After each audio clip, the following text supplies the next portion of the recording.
I had just survived surgery that carved a piece of cancer out of me. My hands trembled as I typed in the family chat. Who will pick me up from the hospital? Melissa, my only daughter, replied in seconds. Call a taxi, Mom. I'm busy watching Netflix. Then my husband Joe added, Stay another month in the hospital. The house feels so peaceful without you. 40 years of sacrifice, erased in 2 messages. I stared at the phone screen, the sterile hospital walls pressing in, my stitches pulling with every shallow breath. The beeping monitor beside me seemed louder than their words, but not sharper. When I finally walked through my front door, I discovered the truth. Pizza boxes on the table, empty wine bottles in the sink, my study buried under their junk. While I lay alone with IV tubes in my arms, they celebrated my absence. That night, I opened the safe. My old will was still there, everything left to Joe and Melissa. I laughed bitterly. Tomorrow, I would burn this mistake. Tomorrow, the world would hear the truth, but not through TV, through me.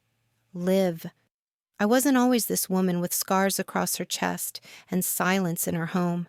Once, I was simply Ellie Davis, a wife, a mother, and someone who believed that love could be earned through sacrifice. I married Joe when I was 20. He was charming back then, broad shoulders, confident smile, the kind of man who could convince you the world would fall into place as long as you stood beside him. I believed him. I believed in us. When Melissa was born, I gave up everything. My career as a nurse's assistant, the small dreams I had of traveling, even the painting classes I adored. Joe said it was practical.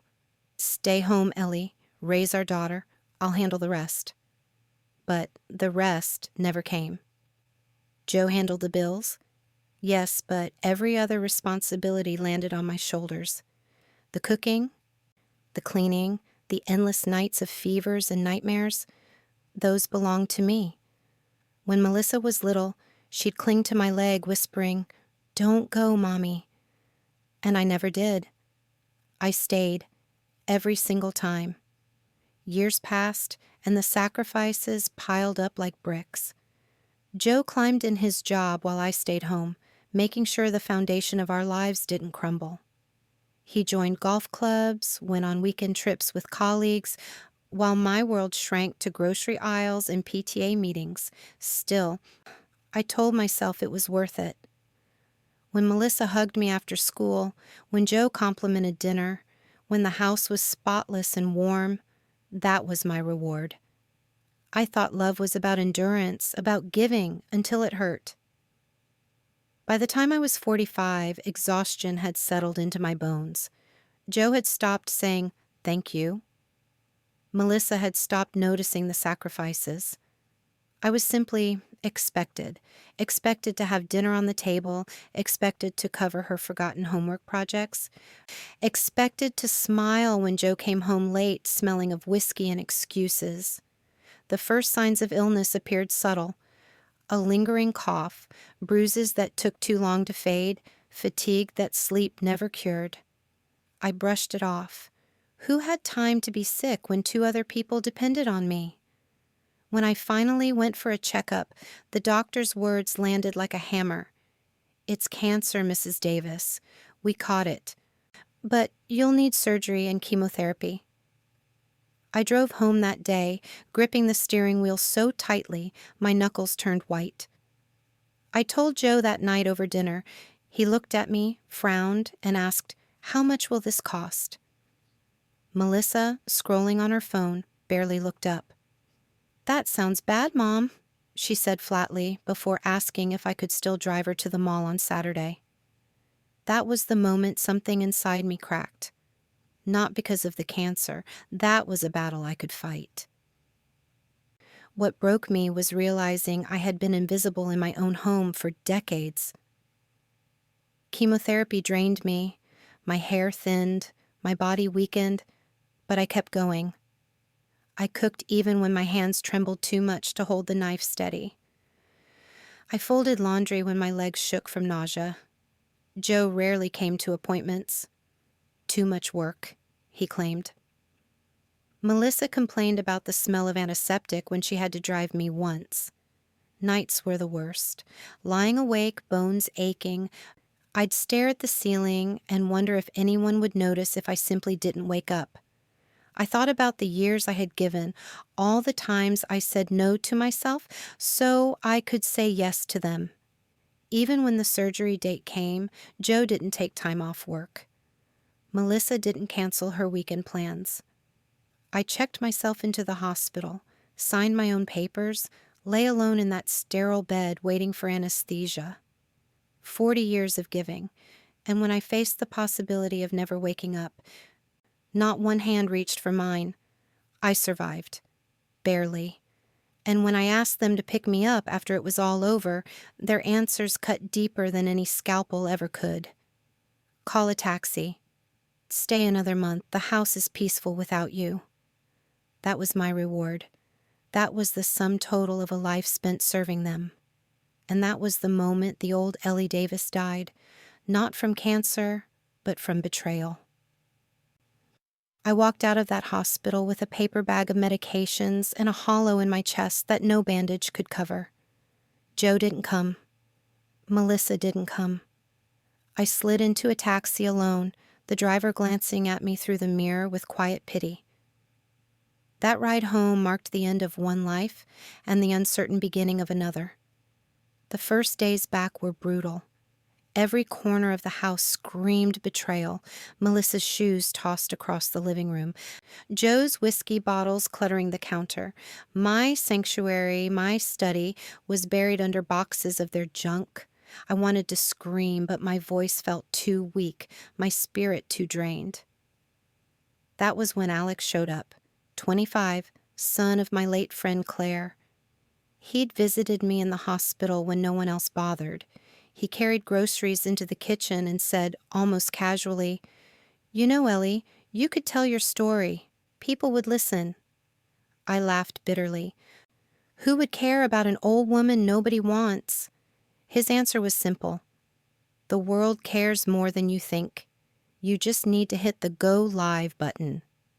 At first, the idea sounded ridiculous, but the thought clung to me. For decades, my voice had been smothered under chores and obligations. What if I finally spoke, loud enough for everyone to hear? A week later, Alex brought over his laptop, a microphone, and a camera. We cleared a corner of the living room, set up a simple backdrop, and tested the stream. My hand shook as I stared into the little lens. "Just be yourself," Alex encouraged. "Tell the truth." That night, I went live. I started softly, my voice cracking as I described the surgery, the loneliness, the 2 messages that shattered me. Then I read them aloud. "Call a taxi, Mom. I'm busy watching Netflix." "Stay another month in the hospital. The house is so peaceful without you." Tears burned my eyes, but I didn't look away from the camera. I told the world how 40 years of sacrifice had ended with silence, how I'd discovered my will in the safe and realized I'd been leaving everything to the very people who wished me gone. And then I made my announcement. I have changed my will. Every cent, every asset I worked for will go to the Cancer Foundation to help those who fight for life, not mock it. For a moment, the screen was still. Then comments exploded. Words of outrage, support. Strangers writing, "You deserve better. We're with you. Stay strong, Ellie." Thousands tuned in. My story spread like wildfire. People messaged me privately, sharing their own betrayals, their own battles with illness. For the first time in years, I wasn't invisible. That night, Joe called 11 times. Melissa left tearful voicemails. I didn't answer. I sat with Alex, watching the view count climb, watching the world finally hear me. In the days that followed, everything changed. The Cancer Foundation reached out, thanking me for the donation. Online communities invited me to speak. Messages poured in from women my age telling me they felt less alone. I discovered something unexpected in all of this: freedom. Without their constant demands, my house felt bigger, my life felt wider. I started walking in the mornings, hair tucked under a scarf, neighbors stopping me to say they'd seen the stream, that they admired my courage. For decades, my identity was wife and mother, chained to Joe and Melissa's comfort. Now, for the first time, I was simply Ellie, and people knew my name. Not as someone's servant, but as someone who stood up. I wasn't just surviving anymore. I was alive. The live stream had been up for 3 days when the knock came. I was in the kitchen with Alex, sipping ginger tea that soothed the ache chemotherapy still left in my bones. Outside, the late Houston sun burned orange against the window. The knock was frantic, uneven, like fists demanding more than entry. Alex looked at me. "Want me to check?" I nodded. He opened the door. There stood Joe, his shirt wrinkled, tie loosened, face red from the heat, or maybe from shame. Melissa hovered behind him, eyes wide, phone clutched in her hand like a lifeline. "Ellie." Joe's voice was rough, too loud. "We need to talk." I set my cup down and walked slowly to the doorway, each step measured. My chest still pulled at the stitches. But the pain wasn't what made me pause. It was the memory of his words. "Stay in the hospital. The house is peaceful without you." "Talk?" My voice was calm. "Now you want to talk?" Melissa pushed forward, tears streaking her face. "Mom, please. You don't understand. That text, it was a joke. I didn't mean it." I tilted my head. "You didn't mean it, yet you typed it. You pressed send, and not once in 2 weeks did you show up to see if I was alive. Was that also a joke?" She faltered. Looking down at her shoes, Joe cut in, his tone defensive. "You blindsided us, going on the internet like that, telling the whole world private family business. Do you know how humiliating this has been?" I almost laughed. Humiliating. For decades, I'd carried their indifference like a stone, silent, invisible. Now, finally, the shame sat on their shoulders. "Humiliating," I repeated. "Yes, Joe, I know. I lived with humiliation every day, watching you dismiss me, watching our daughter learn to treat me the same. Now, finally, everyone sees the truth." Melissa reached out, grabbing my wrist. "Mom, we can fix this. Please. Don't give everything away. Don't cut us out. We're family." Family. The word felt bitter in my mouth. Where was family when I lay in that hospital bed, tubes in my arms, fighting to breathe?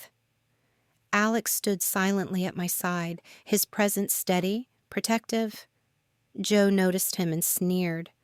"What's this kid doing here anyway? Filling your head with ideas? Turning you against your own blood?" I turned sharply. "No, Joe. He didn't turn me against anyone. You did. Melissa did. I gave you 40 years, and in return, you both abandoned me." The silence stretched. Melissa's tears came harder. Joe's jaw clenched, but he said nothing. Finally, I stepped aside just enough to block the doorway. "You want to talk? Fine. You have 24 hours to pack your things and leave this house. After that, if you're still here, I'll have the locks changed." Melissa gasped. "Mom, you can't." "I can, and I will." Joe's voice dropped. Dangerous. "Where do you expect us to go? We've built our life here." I met his glare with a calm that surprised even me. "Correction. I built this life. Every mortgage payment, every sacrifice, every hour of my strength went into this house. You simply enjoyed it. Now it ends." Melissa dropped to her knees, clutching at my hand like a child again. "I'm sorry, Mom. Please don't do this." "I can change. I'll do better. Just don't throw us out." Her words trembled with desperation, but I couldn't tell if it was regret or fear of losing comfort. Maybe both. "Change isn't words typed in a panic, Melissa," I said softly. "Change is action. It's showing up when someone needs you, not just when your inheritance is at risk." Joe grabbed Melissa's arm, pulling her up. "Enough begging. We'll talk later, Ellie. You'll come to your senses." He turned to leave, dragging Melissa along, but his eyes locked on mine for a final shot. "You won't survive without us. Remember that." The door closed behind them with a slam that rattled the frame. I exhaled slowly, realizing my hands were trembling. Alex placed a steady hand on my shoulder. "You okay?" "Yes," I whispered. "Better than I've been in years." That night, I didn't cry. I didn't doubt. I watched the replay of my live stream, saw the words of support scroll across the screen. Strangers writing, "You're brave. We believe in you." And I believed in me, too. The next morning, boxes thudded against the porch. Joe and Melissa had begun packing. Their angry voices echoed through the house as they carried things to the driveway. I sat on the porch swing with Alex, sipping coffee, watching it all unfold like a play I'd seen before, but never from this angle. Melissa tried once more, standing by the door with tears staining her cheeks. "Please, Mom, don't do this." I met her gaze, my heart heavy but resolute. "I already did." She sobbed and walked away. By evening, their cars were full. At 6 sharp, they drove off, leaving behind a house filled with silence. Not emptiness, but peace. For the first time in 40 years, I was alone. And for the first time, that wasn't terrifying. It was freedom. The house was too quiet after Joe and Melissa left. Not the heavy, suffocating silence of a sick room, but the kind of stillness that makes you hear your own thoughts too clearly. I lay awake that first night, staring at the ceiling, wondering if I had been too harsh. 40 years of marriage, 25 years of motherhood, had I really thrown it all away in a single week?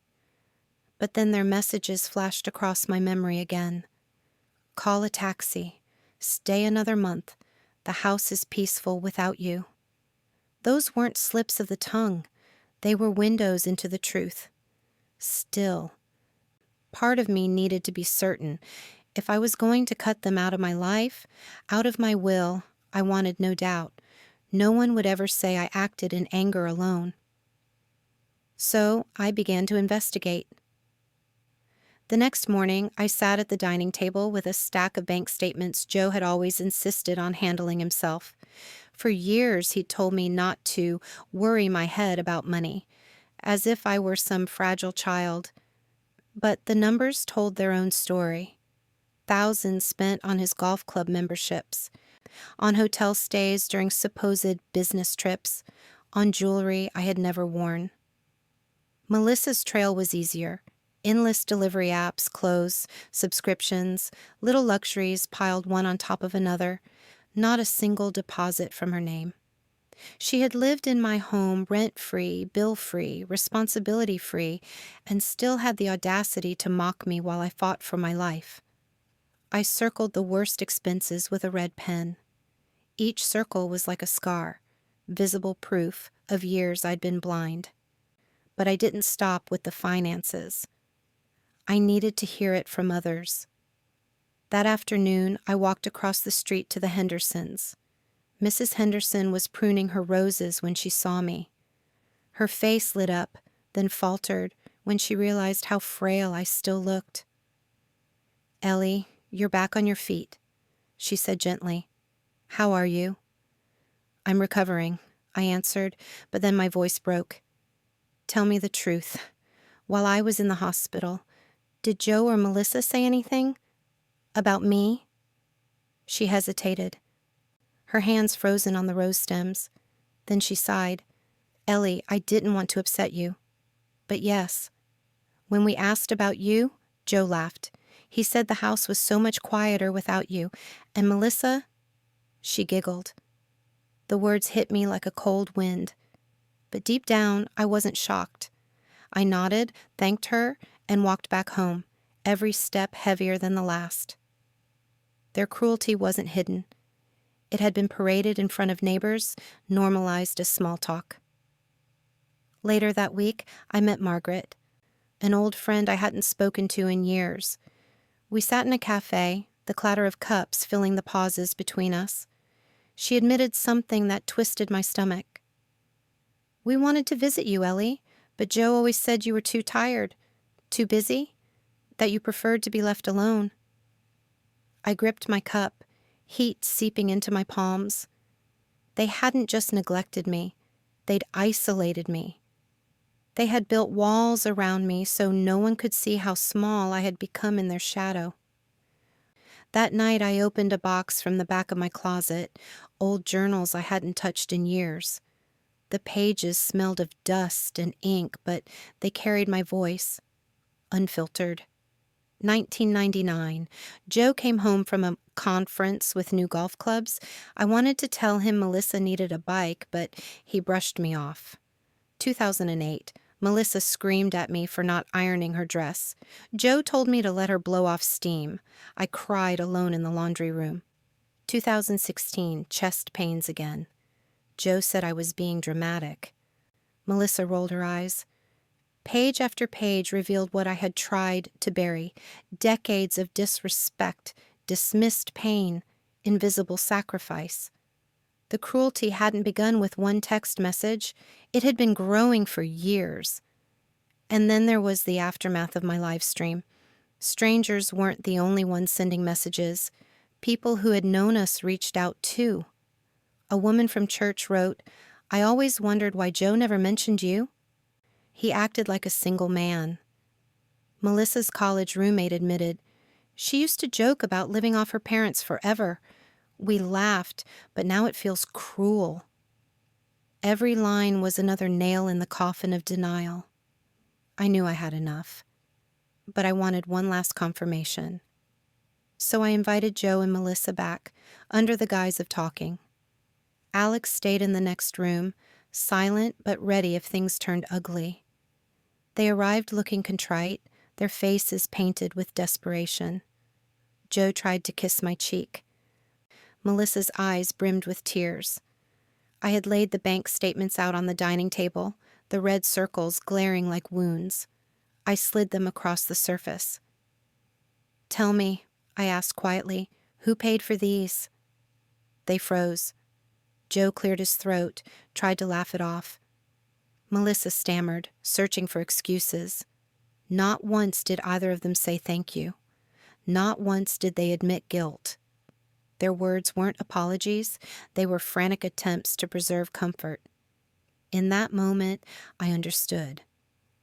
They weren't sorry for what they had done. They were sorry they had been caught. When they left that evening, their voices echoing with empty promises, I sat at the table long after the door closed. The papers lay in front of me like evidence in a trial, and I realized I was both the jury and the judge. And the verdict was clear. I had not been cruel. I had not been rash. I had simply, finally, chosen myself. That night, I slept without waking, without nightmares, without doubt. For the first time in decades, I felt like a woman who was no longer invisible. The morning after Joe and Melissa stormed out with their half-baked excuses, I sat at the kitchen table surrounded by chaos. Bank statements, old journals, handwritten notes, even sticky reminders I'd once left on the fridge. It all looked like clutter, but to me, it was a map, a living record of 40 years of sacrifice twisted into neglect. I didn't want revenge born only from anger. I wanted proof, undeniable, clear, something even the most sympathetic outsider couldn't ignore. Alex arrived carrying a leather satchel and that earnest determination that always made me think of his late mother. He surveyed the mess on the table and smiled gently. "This isn't chaos, Ellie. This is evidence. We just need to organize it." So we began. For hours we sat together, sifting through paper after paper. Bank statements became spreadsheets, each line marked with categories: Joe's golf trips, hotel stays, jewelry receipts, Melissa's streaming services, Uber rides, designer purchases. When the numbers added up, my breath caught. Tens of thousands. Money that could have gone toward medical bills, savings, even simple comfort. Instead, it had gone toward their whims. Alex typed steadily, his fingers flying across the keyboard. This will look stronger if we lay it out like a case file. Expenses versus household contributions. Guess who comes out at zero? I managed a grim smile. I don't even have to guess. Next came my journals. It was painful reading my own handwriting, words scribbled late at night when I felt most invisible. Alex scanned them, creating digital copies. Personal testimony, he explained. This shows a pattern, not just neglect during your illness, but for decades. I watched as my private anguish transformed into neat files on his laptop. It felt strange, almost like laying my life bare to a courtroom, but it also felt necessary. We didn't stop there. I called Mrs. Henderson, who reluctantly agreed to write a statement about what Joe had said to her in the garden while I was in the hospital. Margaret, my old friend, wrote too, detailing how Joe and Melissa had isolated me from friends, feeding them lies about my supposed disinterest. These statements joined the growing folder labeled Witness Accounts. By evening, the pile on the table was smaller, but the folder on Alex's laptop was thick and heavy with evidence. He looked at me, his face serious.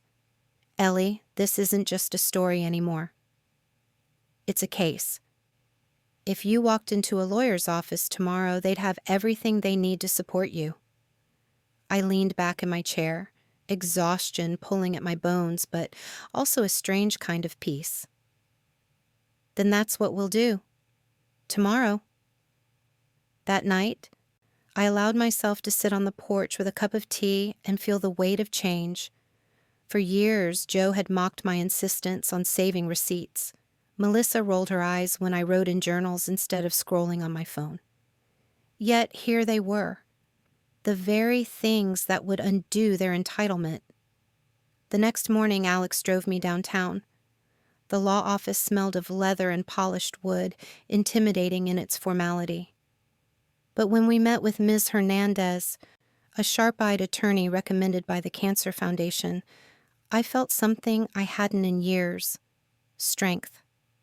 I laid the files on her desk, one after another. This, I said quietly, is my life. And this is why I want everything changed.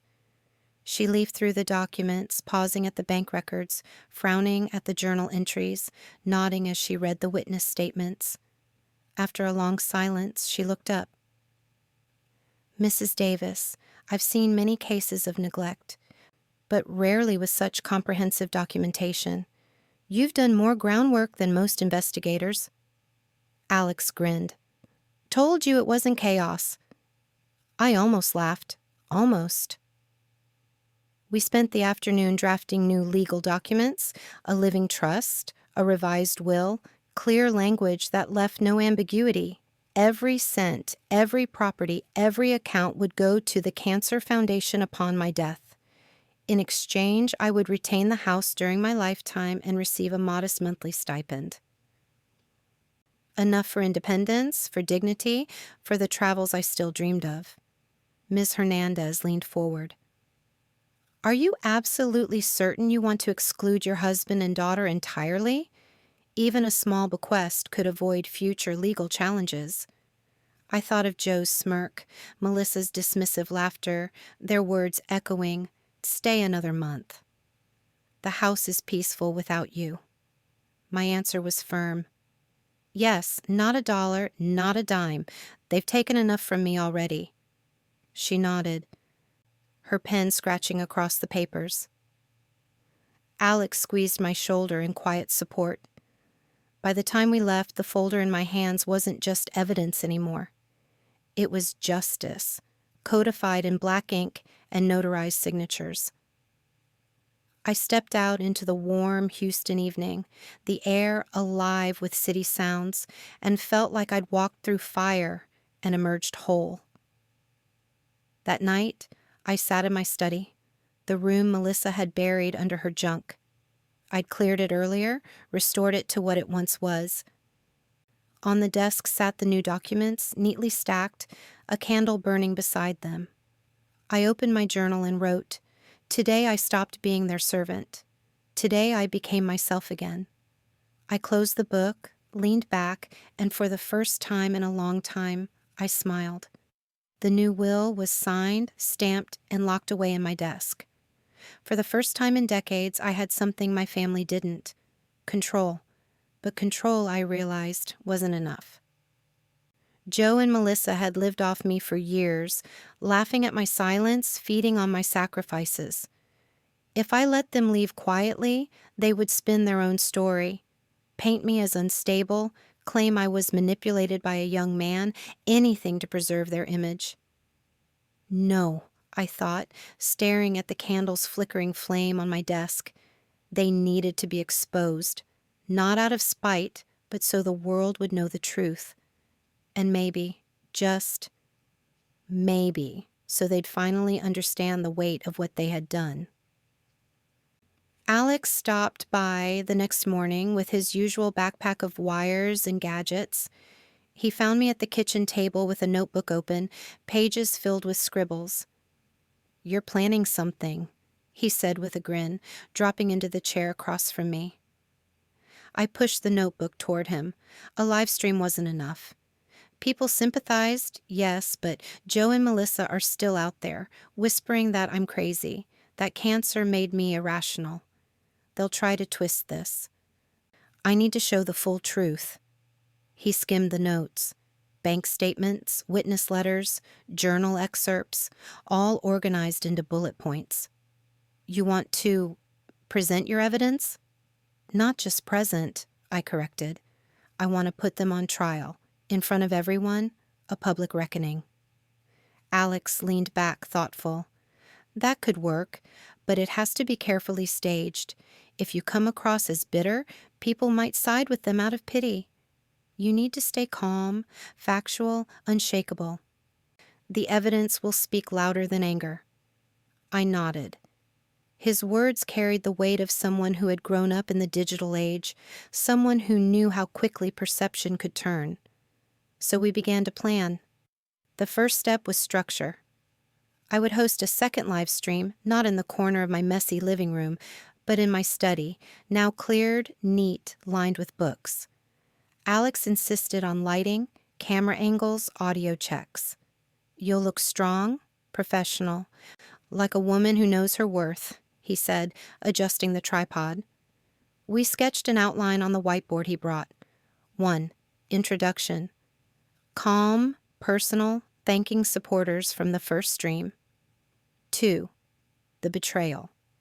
Reading Joe's and Melissa's messages aloud again, but this time with context. The silence during my hospital stay, the absence at my surgery. 3. The evidence, presenting the bank records, journals, and witness statements. Holding them up, letting viewers see the weight of decades. 4. The decision, announcing the legal changes, the will, the trust, the Cancer Foundation as sole beneficiary. 5. The challenge, turning directly to the camera and saying, "If Joe and Melissa believe this is unfair, they are welcome to come here, live, and explain themselves." It wasn't just a broadcast, it was a dare. Alex raised an eyebrow. "You really want to give them that chance?" "Yes," I said firmly, "because they won't take it. They've never had the courage to face me, only to mock me behind my back. Their absence will condemn them louder than my words ever could." We spent days preparing. Alex digitized every document, ready to flash on screen if needed. He even built slides with highlighted expenses, side-by-side comparisons showing how much Joe spent on golf versus how little he contributed to family needs. I rehearsed reading my journal entries aloud. At first, my voice cracked with shame, But Alex stopped me. Ellie, don't apologize. These aren't confessions. They're evidence. Every word proves what you endured. Gradually, my tone shifted. I stopped sounding like a victim and started sounding like a witness. Calm, steady, undeniable. The night before the stream, I couldn't sleep. Memories of Joe's mocking smile, Melissa's rolled eyes, the way they made me feel like a burden. They all clawed at me. But beneath it all was something new. Anticipation. Tomorrow the power would shift. Tomorrow, their story would no longer be the only one. On the day itself, Alex sat up early. The study glowed with soft light, the camera focused squarely on me at the desk. In front of me lay the folder of documents, my journals stacked neatly, and the notarized will, a symbol of my final decision. Alex adjusted the mic. "Remember," he said gently, "this isn't revenge. It's truth. Tell your story, show your evidence, and let people decide for themselves." I nodded, my hands steady for once. At exactly 7 p.m., we went live. The numbers climbed quickly, hundreds, then thousands tuning in.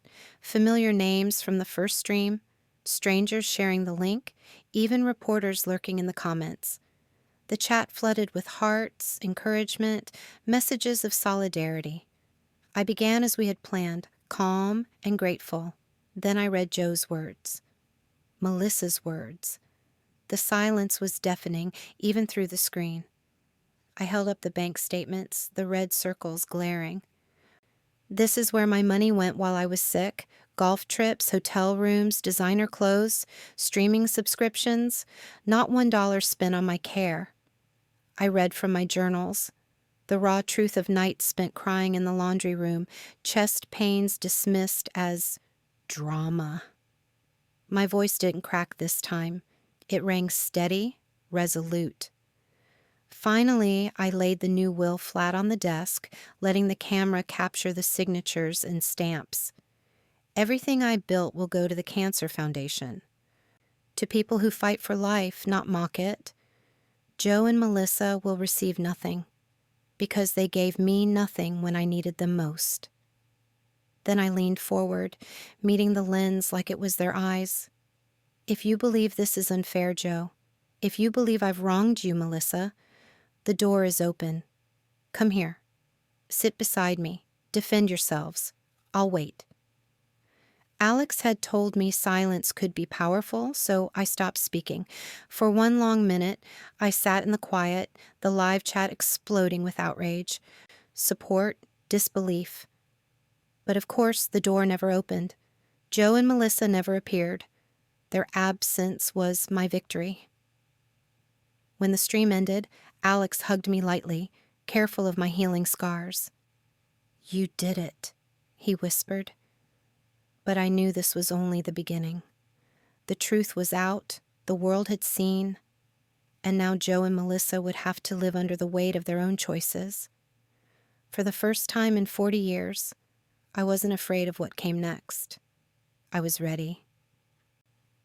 The morning after my second live stream, the world felt different. The air seemed lighter when I stepped onto the porch with my coffee, but it wasn't the weather.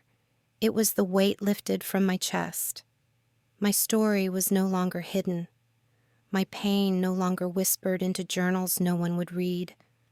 The truth had been spoken, and thousands had heard. By noon, my phone buzzed endlessly.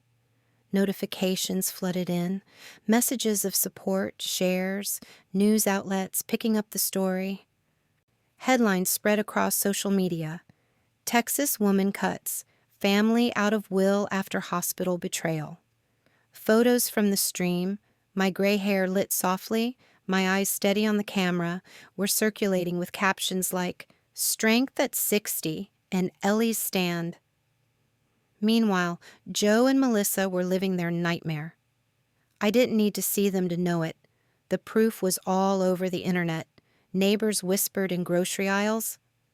Old friends posted cryptic comments. "Funny how truth always comes out." Even Melissa's old classmates joined the storm, writing things like, "She always bragged about never having to work a day in her life. Guess karma finally called."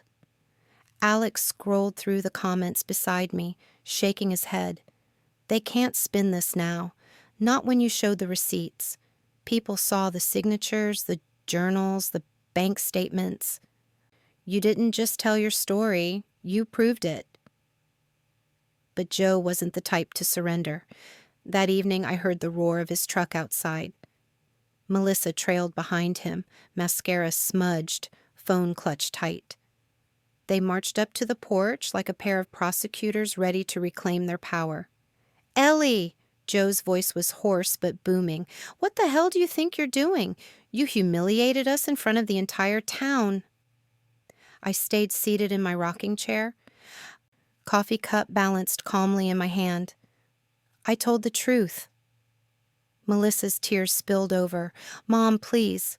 People are sending me horrible messages, calling me a parasite. I can't go online without being attacked. You've ruined my life." Her words stung, but not for the reason she thought. Ruined her life? I almost laughed. For years I had carried hers, made it soft, easy, sheltered. And now, when faced with the harsh air of reality, she called it ruin. Joe took a step closer, finger jabbing the air. "You're not thinking clearly. This kid," he shot a glare at Alex, who stood just inside the doorway, "is manipulating you. You're sick, confused, and you're letting strangers make a fool of our family." I stood then, slow but steady, every movement deliberate. "No, Joe, for the first time in my life I am thinking clearly, and for the first time people believe me. Not you, not your excuses. Me." Melissa sobbed harder. "But we're family." The words scraped across my ears. I thought of hospital nights alone, of her silence while poison dripped into my veins, of Joe's laughter echoing in Mrs. Henderson's rose garden. Family, indeed. "You had the chance to be family," I said, my voice sharp as broken glass. "You chose convenience, you chose comfort, and now you will live with those choices." Alex stepped forward, his phone already raised. "Careful," he said to them quietly. "We're live right now." Joe's face blanched. He looked around as if realizing for the first time that the eyes of the world weren't just on me, they were on him. Melissa gasped, clutching her phone like a drowning woman grabs a lifeline. "We're done here," I finished. "Leave. And don't come back unless you're ready to apologize. Not with words, but with actions. And even then, it won't change the will." The silence stretched until finally Joe turned, muttering curses under his breath, dragging Melissa back toward the truck. Tires squealed as they sped away, leaving behind nothing but the sour stench of desperation. When the dust settled, I looked at Alex. "Did you really go live?" He grinned. "No, but they believed it. And everyone in this neighborhood saw enough." I laughed then, really laughed. The sound startled me, rusty from years of suppression, but it grew, filling the porch, spilling into the evening air. For once, the joke wasn't on me. That night, another wave of support poured in. Viewers clipped moments from the stream, sharing my words, my evidence, even my silence.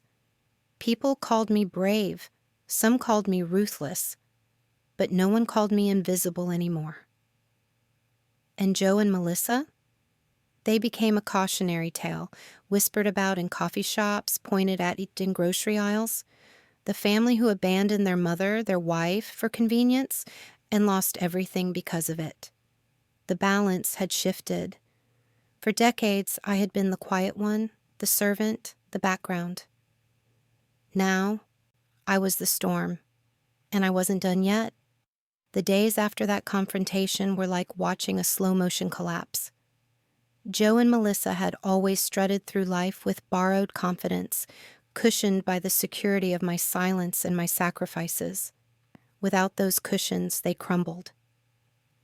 Joe lost face first. His golf buddies, the same men he'd bragged to about peaceful weekends without Ellie nagging, stopped inviting him to the club. One of them even posted publicly, "Hard to believe a man could laugh about his wife's cancer. Disgusting." Joe tried to defend himself, but every excuse only drew more ridicule. Clients at his firm began whispering, and within a month, he was asked to take a leave of absence. In truth, it was exile disguised as sympathy. Melissa fared no better. Her online presence, once filled with selfies and brunch plates, became a war zone. Strangers flooded her posts with comments. "Get a job. Parasite. How could you abandon your own mother?" Within weeks, she deleted her accounts, but it was too late. Her name was already cemented as part of my story, the daughter who told her sick mother to take a taxi. Financially, the blow was devastating. Without access to my accounts, they were forced to face the reality they had avoided their entire lives. Joe sold his truck, then the few valuables he still claimed as his own. Melissa moved into a shabby apartment with a roommate she barely tolerated. For the first time, she had to clock in at a retail job, her manicured hands fumbling at cash registers. Neighbors who once nodded politely now crossed the street to avoid them. Church members whispered behind hymnals. Every grocery run, every gas station stop was another reminder that their cruelty had been laid bare. And me? I felt lighter with every passing day. The house, finally quiet, became my sanctuary instead of my prison. I tended the garden again, breathing in the scent of roses Mrs. Henderson gifted me. I walked each morning, head high, no longer shrinking under Joe's shadow. The Cancer Foundation invited me to speak at a support group, not as a victim, but as a survivor with a voice. And when I shared my story there, the applause wasn't pity. It was solidarity. People looked at me and saw not a weak woman discarded by her family, but someone who had reclaimed her worth. For Joe and Melissa, the consequences were harsh. For me, they were liberating. Justice hadn't just been served, it had become the soil in which my new life was growing. The sun was setting as I sat on the porch, a cup of tea warming my hands. For the first time in 40 years, the silence around me wasn't heavy. It was peaceful. I watched the sky turn shades of gold and rose, knowing tomorrow I could go anywhere, do anything, without asking permission, without waiting for scraps of gratitude. Joe and Melissa were gone. Their absence left space for me to breathe, to rediscover the woman I had been before sacrifice became my only identity. And yet, somewhere deep down, a question lingered. Would they ever truly change, or would they remain prisoners of their own selfishness? It didn't matter anymore. My life no longer belonged to them. It belonged to me. To the places I had yet to see, to the people who genuinely cared, to the foundation that would carry my legacy far beyond my name. As the last light faded, I whispered to myself, "This is not the end. It's the beginning." If you believe this story matters, don't forget to like this video, subscribe to the channel, and share your thoughts in the comments. And when you're ready, click on the next story. I promise you won't want to miss it. Thank you.